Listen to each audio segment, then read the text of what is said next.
大家好，我是小齐。今天呢要给鹤王兰换盆，因为前几天刚刚到，土表还很湿，所以不能给它换盆。我们要给鹤王兰换盆之前，要看看它的土表要干了，这是最基本的。如果说土壤还很湿，你去换盆的话，你想象一下，你换完盆要接着给它浇水，浇水的话，它本身是很湿的，在一个淤积的土壤当中，您再浇上水，土壤更加的淤积，它的根一直不透气，就很容易导致换完盆以后出现烂根、烂叶等的情况。要让最基本的让土表去干了以后再去换盆，这样它有一个渐干渐湿的过程。本身土表干了，它已经在深度的呼吸了，然后你再浇上水，它接着就吸收水分，接着就能够快速去生长，烂根烂叶的几率就不会出现，到时候缓苗就会更加的快速。所以说一定要去让盆土干一下再换盆，不要很湿直接换盆，这样容易出问题。我们来换一下盆，给大家说一下哈。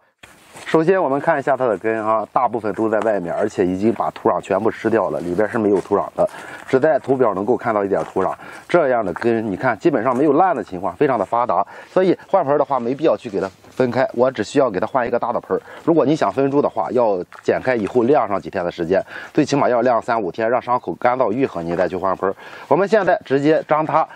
底部垫上土壤，找一个比它大1到2号的盆，底部垫上土壤以后呢，直接将它放到里边去，填充上土壤就行了。因为我买的是用这种草糠种的，透气性非常的好，直接填充上浇透水，它俩的土壤性质相接近，到时候就能够直接生长，不会出问题。一定要将土壤压实，不要有间隙。我们上完盆以后呢，由于它的盆土已经干了，换盆的时候又没有去伤根，所以说直接栽种上，直接给它浇透水就行了。有的说我伤根了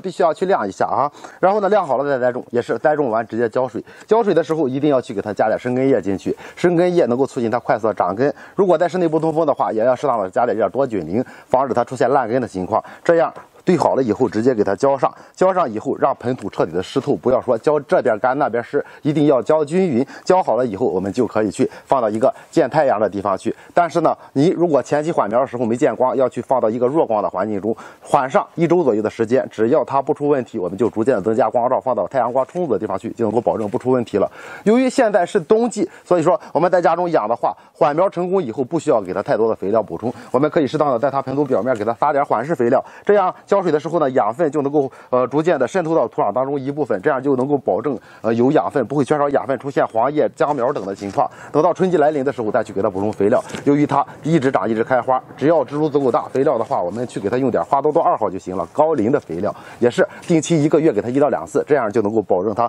长的同时不断的往外冒花苞。种的越多，长的植株越多，到时候开花一起开起来才会越多。等我这一棵开花的时候，我会给大家做视频。由于那一棵大的就是一个尼古拉鹤王兰，它不开花，所以说整了一棵开花的，开花了以后，咱就能够看到漂亮的小鸟了。换盆的方法今天也告诉您了，学会了，别忘了给小七点个赞，点关注再走。